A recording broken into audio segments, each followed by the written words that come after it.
know that he fell down. And this morning on Today's Family, we're talking about kids throwing tantrums. It's enough to make a parent cry.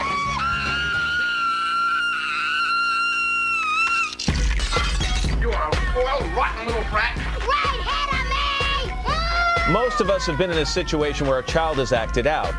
At the biggest baby shower held at American Girl Place in New York City, it's a topic that only seems years away. With a baby, you might not thinking about screaming. All these new moms, they have no idea what to expect. So the organizers at Big City Moms decided to give the most practical baby shower gift they could imagine. So with that, Hal Runkel, take it away. An expert to teach them how to remain cool when their child's behavior heats up. It is so easy to lose it with your kids, even when they're small. My daughter definitely, when she doesn't get her way, she likes to tantrum. She usually just kind of does a little dance and screams a lot. My daughter has a very sweet disposition, so around in public, around our friends, she's very sweet. And then when I take her, for instance, say Costco, she starts screaming in the middle of the store. Which leaves many parents feeling powerless. You feel helpless. You feel like you can't do anything. I want to yell, and I try not to. Family therapist Hal Runkel has an answer for all that. Our number one job as parents is to, no matter what, just stay calm. I start taking things away. That's my next thing. She's very into the princesses, so I start taking away the princesses one by one. And by the second princess, we're done. And as we said, Hal Runkel is a licensed marriage and family therapist and the author of Screamfree Parenting, the revolutionary approach to raising your kids by keeping your cool. Yeah, easier said than done. Hal, nice to have you here. Thanks. Let's start with what tends to light the fuse for parents, and that's whining from your kids, okay? Like fingernails on a chalkboard. You say tune into it as opposed to reacting to it. Well, you know, as soon as we get reactive to it, it's fuel on a flame. And our biggest thing is, it's our job, we believe, to stop the whining. Right. Yeah, we have to clamp it down.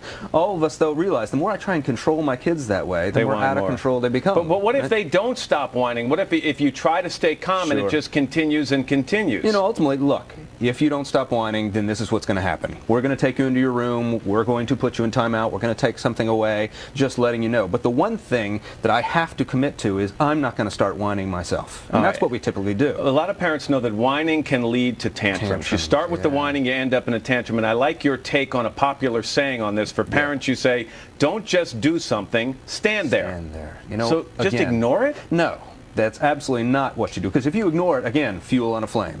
It's providing a calm presence. You and I were talking, and you said your kids rarely don't scream. Well, I think it's or have tantrums. I think it's because you're a calm presence. You know, if I'm a calm presence with them, then one thing I'm not going to do is automatically make it worse by my efforts to clamp it down. Okay, but Hal, if you're in a grocery store or a movie theater or an airplane and your kid has a tantrum, how do you just stand there? Yeah, you take them out of the situation. Again, off the airplane. Exactly. Take them into the restroom. You know, I tell a story in the first chapter of my book, which is you can go to our website, screamfree.com, and download a free copy of the first chapter. And it's me blowing up at my kids in a Waffle House restaurant. Instead, you know what? Take them out of the situation, go to the bathroom. Say, look, we're going to stay in here until you're calmed down. I can have my waffle delivered right here in the restroom, but you're not going to disrupt other people. The 3 tips you give to parents: give up on whining, allow the child to throw tantrums for a certain amount of time, and set consequences that you're willing and able to enforce. That's really important. Yeah, just throw it. You're going to be grounded for a week when everybody knows you're not going to do that. You know?